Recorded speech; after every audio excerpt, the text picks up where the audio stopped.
You will achieve and then just work like hell. I mean, you just have to put in, 80 to 100 hour weeks every week.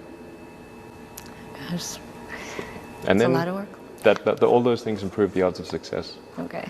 I mean, if other people are putting in 40-hour work weeks and you're putting in 100-hour work weeks, then even if you're doing the same thing, you know that in 1 year you will achieve what they achieve. You will achieve in 4 months what it takes them a year to achieve.